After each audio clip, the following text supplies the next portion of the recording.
Bonjour! Le sujet d'aujourd'hui, c'est comment vous faire pardonner facilement. Imaginons que vous êtes quelqu'un qui se retrouve régulièrement en conflit avec son entourage, que votre entourage se sent souvent vexé par vous. Ça peut arriver parce que vous êtes une personne plutôt maladroite ou parce que vous êtes une personne très impulsive, par exemple. Donc, imaginons que vous êtes en conflit, soit régulièrement dans des petits conflits avec votre entourage, soit maintenant, vous avez vraiment fait une grosse bourde, quelque chose que quelqu'un de votre entourage a beaucoup de mal à vous pardonner, et ce quelqu'un est quelqu'un d'important, un membre de votre famille, ça peut être votre partenaire de couple, ça peut être votre meilleur ami par exemple, et vous pensez que il ou elle ne va jamais vous pardonner, et d'ailleurs il ou elle pense la même chose. Eh bien, nous allons voir qu'en fait, se faire pardonner, quand on sait comment faire, c'est relativement facile, même quand la colère est très profonde, même quand l'offense a été très importante. Seulement, il y a quelques clés à maîtriser. Il y a 3 clés, concrètement, et nous allons les voir dans cette vidéo. Première clé, ce sont les intentions. Si vous voulez vous faire pardonner, il est essentiel que vous ayez régulièrement, que vous ayez toujours de bonnes intentions envers votre entourage. De bonnes intentions, ça veut dire en gros ne pas faire exprès d'aller leur faire du mal et puis ne pas vous réjouir du fait de les faire souffrir. Pourquoi c'est aussi important? Eh bien parce que les gens, ce que les gens ont le plus de mal à supporter, ce n'est pas le mal que vous leur avez fait, ce n'est même pas parfois le fait que vous l'ayez fait exprès, c'est le fait que vous vous en fichez, c'est votre indifférence, c'est votre froideur devant leur souffrance. C'est ça qu'ils ont le plus de mal à pardonner. Pourquoi? Parce que quand vous ne l'avez pas fait exprès, tout le monde peut comprendre en fait que vous leur fassiez du mal à un moment donné, soit parce que vous n'avez pas fait exprès, soit parce que vous étiez en colère, mais votre colère même est signe que vous-même vous étiez mal aussi dans votre peau. Par contre, quand vous faites mal de gaieté de cœur et que en plus vous avez l'air de vous en ficher complètement, eh bien là les gens se sentent complètement vulnérables et complètement impuissants face à vous. Parce que vous pouvez leur faire du mal, vous n'avez aucun problème pour le faire, et eux par contre ils ne peuvent pas vous faire du mal puisque vous, tout vous est égal. Donc ça veut dire qu'ils se sentent complètement à votre merci. Et évidemment, c'est quelque chose qui fait peur et qui crée de la haine tout simplement, qui génère de la haine parce que vous devenez leur ennemi, vous devenez quelqu'un qui peut leur faire du mal et contre qui il n'y a aucune défense possible en fait. Donc il faut à tout prix éviter cela. Alors à partir de maintenant, assurez-vous d'avoir toujours de bonnes intentions envers les gens auxquels vous tenez, envers les gens qui sont importants pour vous. Vous pouvez leur faire du mal parce que vous avez fait une bourde, vous n'avez pas fait gaffe, vous avez fait le truc qu'il ne fallait pas dire, vous avez dit ou fait ce qu'il ne fallait pas dire ou faire. Vous pouvez même à un moment donné leur faire mal exprès parce que tout simplement parce que vous avez suivi votre propre conviction, vous avez agi d'une manière dont vous saviez que ça allait blesser des gens. Par exemple, je ne sais pas moi, vous avez décidé de partir à l'étranger, et puis ça blesse votre famille parce que vous partez loin, et puis que, je ne sais pas, bref. Mais vous avez suivi vos convictions, et même si votre famille n'est pas d'accord avec votre choix, ce n'est pas à eux de choisir, c'est à vous.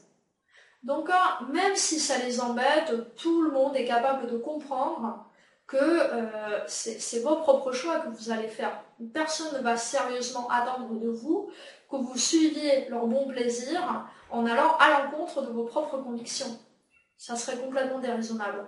Donc les gens peuvent comprendre que vous leur fassiez du mal, même exprès et même en toute conscience, même en sachant que ça va les blesser, à partir du moment où ce n'est pas contre eux, où ce n'est pas fait exprès pour les embêter, où ce n'est pas fait exprès pour les blesser. Donc ça, il faut que ça soit très clair. Il faut que vous leur fassiez comprendre et ressentir que ce n'est pas contre eux, ce n'est pas fait exprès pour les embêter, et en plus, ça ne vous fait pas plaisir, ça vous fait souffrir aussi. Si vous montrez que vous aussi vous souffrez quand vous avez fait du mal à quelqu'un, eh bien cette personne, dans 90% des cas, elle va avoir besoin de rien d'autre pour vous pardonner. Ça va lui suffire en fait. Maintenant, voilà, ça c'est la première clé. Maintenant, passons à la deuxième clé. La deuxième clé, c'est tout simplement le fait de faire réparation. Dans 90% des cas, ce n'est pas nécessaire. Le simple fait de montrer que vous regrettez d'avoir fait du mal est suffisant. Mais faire réparation, ça aide toujours. Et dans les cas les plus graves, eh bien, tout simplement, c'est nécessaire. Pourquoi? Parce que quand vous avez fait beaucoup de mal à quelqu'un, il ne suffit pas, vous ne pouvez pas vous en tirer tout simplement en faisant des excuses. Vous ne pouvez pas vous en tirer en disant « bon, je suis désolé ». Pourquoi? Parce que le mal est fait. Et que l'autre personne a énormément souffert, et vos excuses ne vont pas effacer cette souffrance. Donc il faut faire quelque chose pour effacer cette souffrance.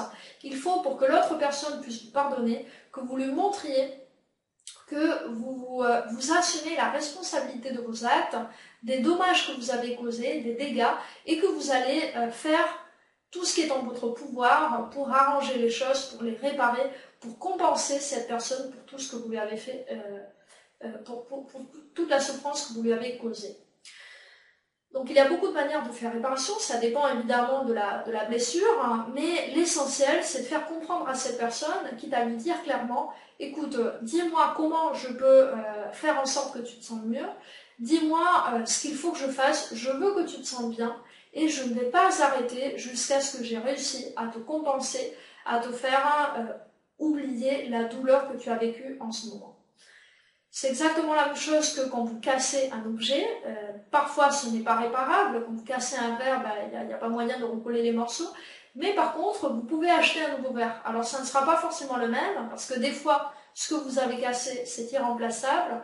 Mais vous pouvez offrir quelque chose d'autre qui a la même valeur.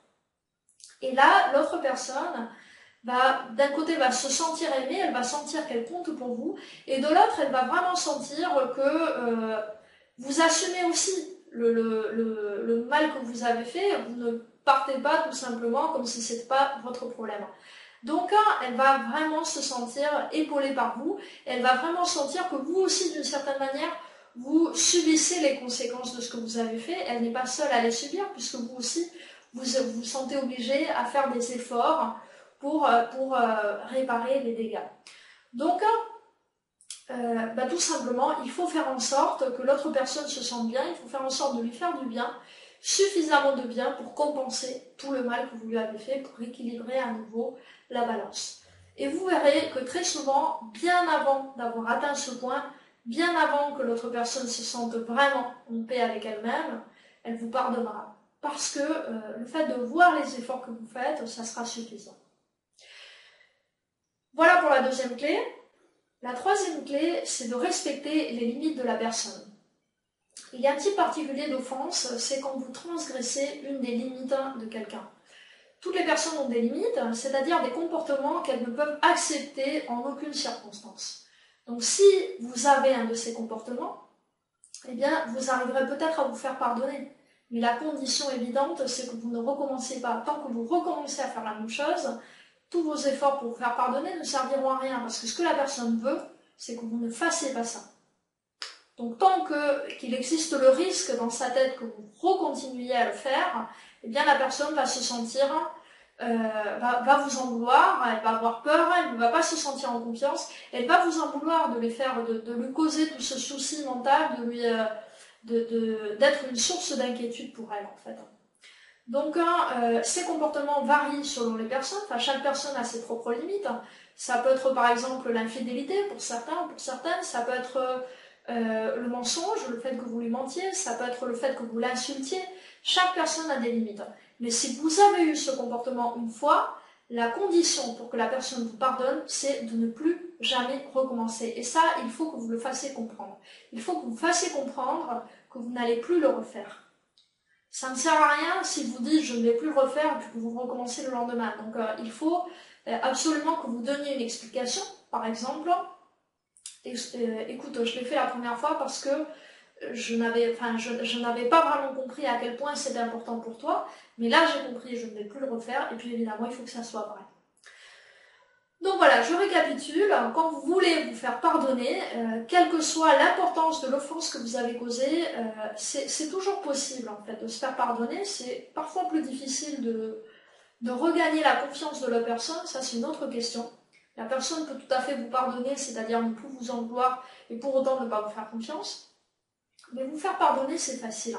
Il faut d'abord montrer que vos intentions sont bonnes, que ça ne vous fait pas plaisir de faire du mal, que vous en souffrez aussi. Ensuite, il faut faire réparation. Dans la mesure du possible, il faut compenser la personne pour le mal que vous lui avez causé en lui faisant du bien. Et troisième chose, il faut absolument respecter ses limites. Ça, c'est non négociable. Si vous avez eu un comportement qui a enfreint l'une de ces limites, eh bien, il faut arrêter ce comportement. C'est tout. Voilà, donc j'espère que ces conseils vous seront utiles, j'espère que vous aurez bientôt l'occasion de les mettre en pratique et je vous encourage à me retrouver ici toutes les semaines, soit pour une vidéo, soit pour un article. Donc sur le blog, vous avez l'adresse en bas si vous êtes sur YouTube. Et sur ce, je vous dis merci pour avoir regardé cette vidéo, à bientôt.